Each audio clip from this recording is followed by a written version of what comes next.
Bakunzi bahora Kanani TV, ndanezerewe cyane cyane rwose mu byumve ko subiye kugaruka kuri channel yacu kugira ngo dushobore kuganira. Ndabanje kubaramutsa nti amahoro ya Kristo bane na hamwe.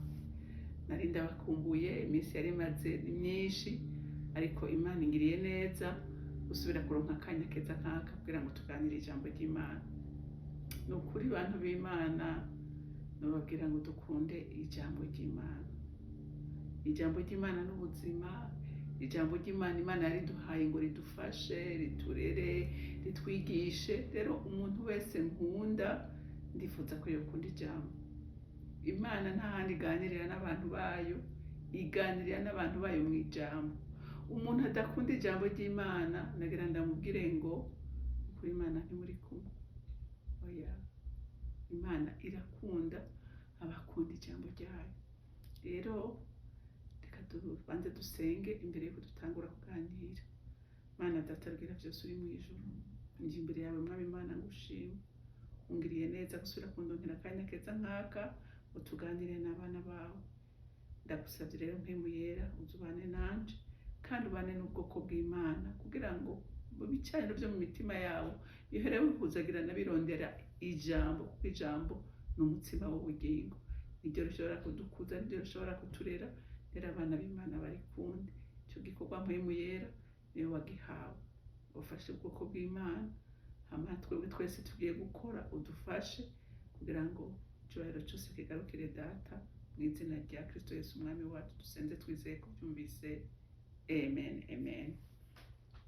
Ijambo rero Imana yashyize ku mutima wanje ngo tuganire uyu munsi ni ijambo rivuga ngo niba waba ushaka guhura na Yesu hari icyo ubwirizwa gukora. Haleluya, hari icyo ubwirizwa gukora.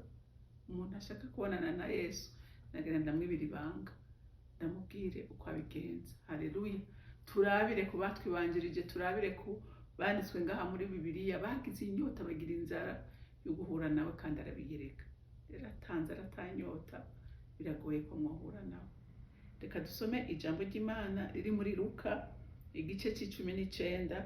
Turasoma kuva ku murongo wa mbere dushikane ku murongo w'10. Haravuga ngo ashikiye ariko arahaca, hari umuntu yitwa Zakayo, yari umutoza akora mukuru kandi yari umutunzi. Agerageza kuraba Yesu ngo amenye uwariwe, biramwankira kubw'ishengero kuko yari mugufi. Arirukanga aja imbere, yurira igiti cyitwa umusokomoro ngo amurabe, kuko yagira ace muri iyo nzira.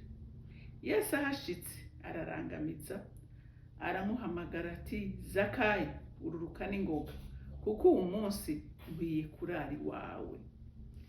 Yururuka vuba, amwakirana akanyamuneza. Babibonye bose baridodomba bati ko yinjiye kurarira umuntu w'umunyabyaha.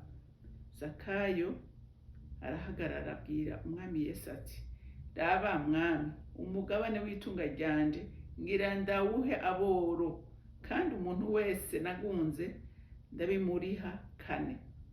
Yesu amuvuga ko ati, ubu munsi agakiza gashitse muri iyi nzu, kuko uwo nawe ari umwana wa Aburahamu. Kandi umwana w'umuntu yazanywe no kurondera no gukiza icyari cyazimiye. Amen. Iyi nkuru ya Zakayo ndayikunda cyane rwose, ndayikunda. Zakayo yarumvise amakuru ya Yesu, nkuko nawe uyu munsi umaze kumva amakuru ya Yesu, uramaze kuyumva, ariko ngira wiciye amatwi cyangwa ubifata minenegwe cyangwa ntiwabona ko ari iby'igiciro. Zakayo yumvise amakuru ye, aravuga ati, no, uyu muntu ndifuza kumubona, ndifuza kumubona. Ngo aragenda aho hari iteraniro yari arimo, ngo asanga abantu ni benshi. Muntu w'Imana, nagira ndakubwire ngo uyu munsi nawe urifuza kubona Yesu, mugabo hari byinshi bikubuza, hari byinshi bikuzibira. Hari akazi kakuzibira, hari abagenzi bakuzibira, hari ubuzima bugoye bukuzibira, kuko uyu munsi umuntu ahura n'ibintu byinshi bimubuza gusenga. ugasanga ararushe, yiriwe yiruka mu gisagara arondera icyo mutunga, yiriwe mu kazi, bamuhaye akazi kenshi, yahuye n'ibimushavuza, kuko iyo umuntu ashavuye, umuntu ari mu ntege nke, kenshi biramubuza kubona umwami. Ariko Zakayo aravuga ngo uko bimeze kose ndatora solution. Rero nawe uyu munsi kugira ngo ubone Yesu by'ukuri, urinda kwigira ingingo, urinda gufata ingingo. Satani ntazokwigera kwemerera ko muhura nawe, kuko niyakureka ngo muhure, rega azoba gutakaje, rega hari byinshi azohomba, kuko agufisa gukora ibyo gukoresha mu bwami bwiwe, kandi we agomba kuzimiza benshi. Nico gituma muntu w'Imana ngo utere intege kugira ngo rondera akanya kawe n'Imana, rondera akanya kawe, kuko nutakarondera Satani ntazokorohereza, aguma arondera ibintu bituma utaronka ako kanya. Rero Zakayo aravuga ati none ko byase ko ndamubona ndabigenza gute? Nakunze ukuntu yigiriye ingingo, aravuga ati ndi mugufi ego, ariko reka niruke, ko namenye inzira acamo, ngende nurira igiti, umwe ndamuraba kwasa. Yesu abona inyota Zakayo afise. Yesu ntazokwiyereka atanyota umufitiye, kuko aravuga ngo nkunda abankunda, abandondera ubudahumeka nibo bambona. Yesu uramurondera wifuza kugira relation nawe, cyangwa umurondera kubw'inyungu umushakako. Benshi usanga turondera Yesu kubera turagwaye, turagwaje, turakenye, turaburaniwe, ukacuja kumurondera kubera uburaniwe. Zakayo we ntiyaraburaniwe, bavuga ngo yari umutoza akori mukuru. Haleluya, yari umutoza akori mukuru, yari afise ubutunzi, yari afise ibintu byinshi, yari afise icubahiro. Umukuru wa Oberi yari afise icubahiro, muga bicara kidepoza rero gate oya uyu munsi ntegerezwa kumubona. Nawe udafashe ingingo ngo bimwe ubishire ku ruhande, bizokugora kumubona, bizokugora guhura nawe, kuko ishaka ufise abaribona, umwete ufise abawubona, ubwitanga ufise ababubona, inyota umufitiye abayizi ngo yurire igiti. Yesu aba yabibonye, nta kintu na kimwe Yesu atazi abantu b'Imana. Wo kwihisha umuntu, hari naho bumukunda abantu bakagucira urubanza, akibaza ngo ujye nawe arazi Yesu n'ibyaha akora. Mwumvise ko na Zakayo bamucira urubanza, ariko ntibamenya. Haleluya, ntibamenya inyota afise, ntibamenya inyota afise. Uyu munsi nawe hari abashobora kuba bagucira urubanza, bakavuga ngo ujya yarakijijwe, ngo reka ntuzi ingena n'umupagani, ujya urazi ibyaha akora, ariko ntibamenye inyota ufise guhura n'umwami kugira ngo agutabare. Ngo Yesu ahashitse munsi y'icyo giti arambwira ngo Zakayo, ngo ururuka. Zakayo aratangara avuga ati amenye gute? Yesu arakuzi inshuti yanje, arakuzi, akuzi izina, yicara ryawe ararizi, haguruka ryawe ararizi, intambara urimo arazizi. Oh haleluya, haleluya. Twakurikiye umwami mwiza, twakurikiye umwami atakintu na kimwe kimusoba. Ibyawe byose urabizi, gira inyota gusa, rondera akanya nawe, rondera akanya. Haleluya, rondera akanya nawe. Arakuza, arazi inzara, arazi icyo ukeneye, arabizi byose kimwe ku kindi. Rero nahawe ngo acaramubwira ngo Zakayo ngururuka, ngo uyu munsi ndarari wawe. Haleluya, haleluya. Ese icompa nawe uyu munsi Yesu akakuvugako, Yesu akakuvugako ijambo, ariko byose biva kuri wewe. Nakubwiye biva kuri wewe. Ufise inyota ingana gute? Ufise inzara ingana gute? Nta wamurondeye yihishije, nta wamurondeye yihishije. Yesu umunezero wiwe ni uko kubona mumenyana, ni uko kubona mugendana. Haleluya. Ngo Zakayo ngo ataravuga ati no, ati abantu bose, ati umunsi ubutunzi bwanjye ngira ngabanirize kwa boro, ati nabo nibyo ngira ndabishure, ndabaha n'indishyi y'akababaro, ati ndabaha inshuro zine.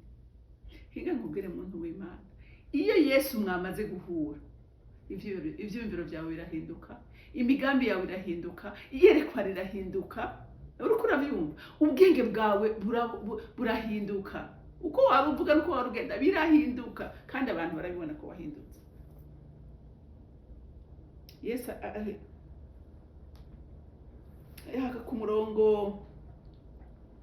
ku murongo w'icenda, umve jambo Yesu yavuze ngo Yesu amuvuga kati, uyu munsi agakiza gashitse muri iyi nzu. Haleluya. Kubera iki kashitse? Kubera yamaze kwihana, yamaze kwibona, yamaze kurokonesa intege nke ziwe, yamaze kubona ibyaha vyiwe, yamaze kubohoka. Yesu ashitse mu bugingo bwawe, umva, ntusubira kumera uko wari uri, ntusubira kuvuga uko wavuga, ntushobora. Oya, ugira uwundi mutima, ugira umutima w'impuhwe, ugira umutima w'urukundo, ugira kwitanga. Haleluya. Uhishura intege nke zawe ukazimenya. Bwa mutarahura uguma wishigikira, bwa mwahuye by'ukuri aragusesa, ukibona, ukimenya, ukitahura, ukabona ivyaha ufise, ukabona intege nke ufise, umva, ukabisuka imbere yiwe. Yesu aravuga ati uyu munsi, haleluya, atagakiza gashitse muri iyi nzu. Muriko muravyumva ngo kuko nawe ari umwana wa Aburahamu, ngo kandi umwana w'umuntu yazanywe no kurondera no gukiza icari cazimye.